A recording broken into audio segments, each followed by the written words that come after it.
Episode 116 of the Marketing Life podcast. And today, guys, we have a special guest on the show. A man by the name of Casey. I forgot his last name, but he reached out to me and he wanted to share his system on what he does to follow up with leads. Now, the reason why I wanted him on the show is because that's a super important part of online marketing is actually the lead follow-up. A lot of times we generate the leads, we get them into the systems, but sometimes there's not a proper system of follow-up in place. Now, that's where the disconnect of online marketing kind of starts to happen, or the lead generator starts to happen, right? Now that starts to kind of turn over to the sales side of things. So I thought that by bringing him on the show, it would help you guys better understand how you can follow up with your leads that are coming in through your pipeline. So let's dive in. Okay, guys, so we got Casey on the show. So today he's going to share those 3 tips with following up with his leads. So I'm going to turn it over to you, Casey. All right, awesome. Thank you for having me. Big fan of the show, and I'm excited to be here. So my name is Casey Yoder. I'm founder of a company called Nudge. We're based in Stillwater, Minnesota, so the Twin Cities area. And I just wanted to share, I've been listening to the podcast and so much great information. You've touched on lead follow-up a little bit, which is what we do. So I wanted to share our 3x3 method to convert more leads into sales opportunities. So kind of just best practices and very simple steps that we think any business can take to improve the amount of leads that they're able to engage, connect with, and qualify and get a sales opportunity with. Awesome. Yeah, so kind of the first one is to follow up fast. There's all sorts of statistics out there. You can follow up within the first 5 minutes of getting a lead. You're like 600 times more likely to engage them, qualify them, and get that sales opportunity. And then, waiting 15 minutes, it goes down to like 200 times. And if you wait an hour, it just plummets. So when you get a lead, they're thinking about you. They're in an action frame of mind. So you want to follow up as fast as possible, ideally within 5 minutes. So that's a simple first step to take. Okay. So just give the audience a little bit an idea within those 5 minutes. What does that look like? Like, are you calling them, texting them, emailing them all at the same time? Like, how does that window of 5 minutes actually look? Yeah. So the back half of our 3x3 is we when we manage our clients' campaigns, we use text, phone, and email to communicate. We'll run a lot of tests to see if their customer base is more responsive to text or phone. But for us, it typically looks one of 2 ways. We'll either get that lead right away. We'll pick up the phone, call them. If they don't answer the phone, we'll leave a voicemail, tell them that we're going to send them a text message, and then we immediately hang up the phone, have that text message send, and then they can respond either with a phone call or a text. And the response is overwhelmingly done via text. Awesome. So, that's kind of how we approach it. We don't even email until typically like day 3 of a campaign trying to get in touch. So we're very much phone and text message, SMS based. Okay, cool. So you get that fast response time in. Then the second step is following up frequently. So we kind of call it like being politely persistent. Our frame of mind is these people reached out to us. They want us to get in touch with them. If it doesn't happen after the first time, we'll continue to follow up. With our clients, we will follow up basically until we hear back and they tell us to get lost. But at minimum, you should be attempting to follow up at least 6 times. And again, that's just kind of best practices where you're going to have the best luck connecting with them. And it's almost counterintuitive. We found those people that you continue to reach out to, and you don't hear back until 6th, 7th, 8th attempt at contacting them. Typically, they will actually move forward with you more frequently, I think, because you're the only one that's still reaching out to them. So whenever they get back into that decision-making mode, you're on the top of their mind, and you're kind of who they think to reach out to. So be politely persistent and continue to follow up. Awesome. I like that. So it's interesting. So you're saying it's usually like 7 or 8 times that these people will move forward by the 8th touch. I would say the majority of people get back to you right away. But those ones that do not get back to you, like most companies are going to attempt to call them once, text them once, call them twice, maybe. Very few are going to do it 3 times. Maybe on the customer's end, something came up, the timing got pushed back a couple weeks, whatever it is, we have no idea. If you're still continuing to reach out to them, you make it super easy for them to get in touch with you. You're the ones that they're going to reach out to whenever they get back into that decision-making mode and are ready to move forward with whatever your product or service is. So most people are going to respond right away, but those ones that don't, for whatever reason, like, we just don't assume that we know why that is. So we just keep reaching out until we hear something. Gotcha. I like that, just because like the whole concept too with like online marketing is it's proven that sometimes it takes like 8 touches before people turn into buyers or even like fill out a form. So it's like the same concept is like, okay, well, we get a form fill after 8 times, but now it's like, well, maybe even more times again, we're having to reach out to them. So that's really interesting information that you guys have seen on your end. So thanks for sharing that. Yeah, absolutely. And it is, it's cool to see. And it's hard to do. It's kind of hard to get over that mental hurdle of, well, I've reached out 2, 3, 4, 5 times. Nobody's called me back. I don't just want to keep calling, but things happen on the other end. So we just encourage everybody to continue to do so. Awesome. The last thing that we would recommend there in the first of the 3x3 is keeping a good list.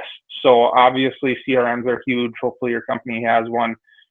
If not, like Google Sheets, whatever it is, keep track of all the leads that you have coming in, the ones that go cold, the ones that are still warm, the ones that turn into customers.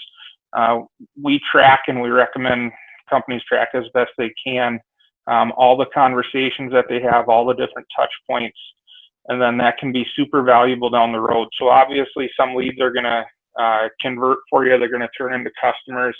You can give yourself a huge leg up if you have that information. And so we work with a lot of home service businesses. So let's say an HVAC company.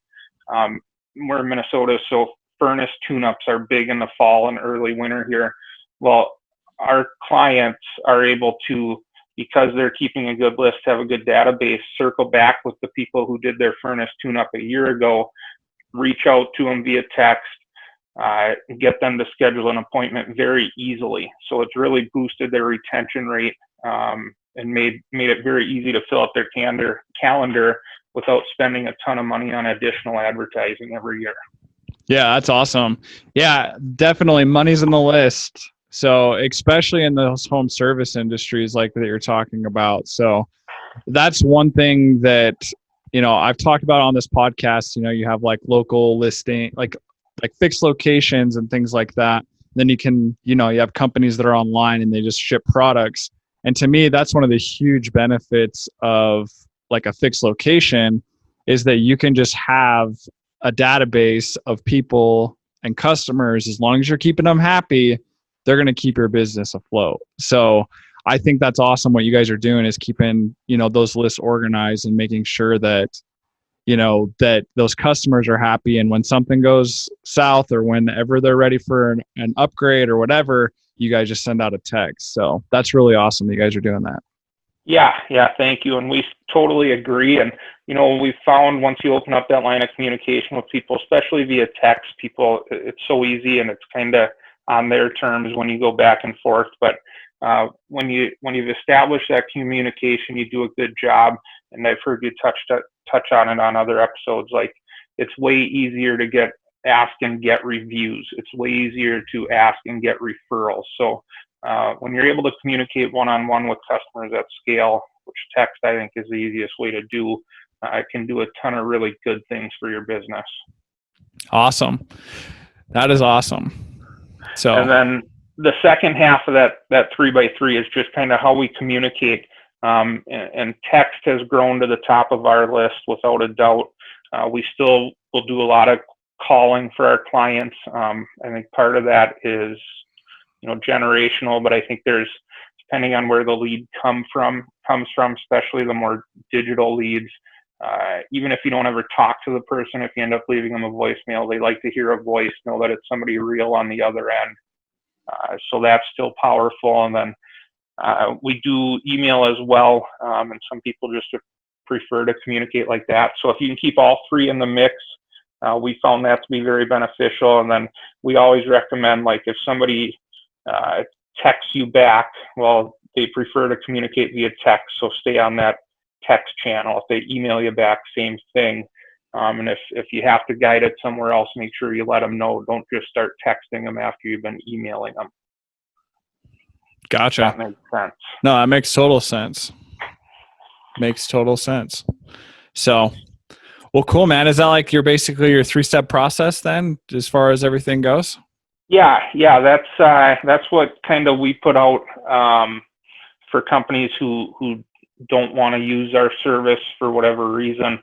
Those are kind of the basic steps you can take. It's not rocket science, but it's all in the execution. So if you can figure out a way to follow up fast, follow up frequently, and keep a good list, I think you'll be ahead of what most companies are doing. And then, of course, the companies that we work with, we are able to do a ton of split testing and phone versus text response, all that sort of stuff. So if you get really into it, you study the lead follow-up process and best practices, there's some things that you can do to really optimize the amount of revenue you're generating from your advertising campaigns. Awesome. Cool. Well, I'm going to ask a little broader question about this. Just curious. So what softwares do you recommend as far as like call, text, and email? Is there a specific software that you recommend? So we at Nudge provide a fully managed solution, and we've built our own SMS software that we use, which is what we're it's kind of our differentiator and part of what we offer. There's frankly not a shortage of text companies out there.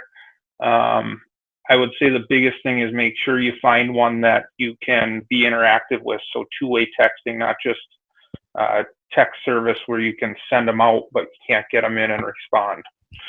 So, I would just Google it. I don't want to throw any names out, but I would just Google it. No, you're totally fine. Yeah, there's a lot of them out there. Just make sure that they're interactive, they're two-way, so when you're getting text back, you can respond individually to each one. Gotcha. Well, cool. That's awesome. Sounds like you guys are crushing it. So.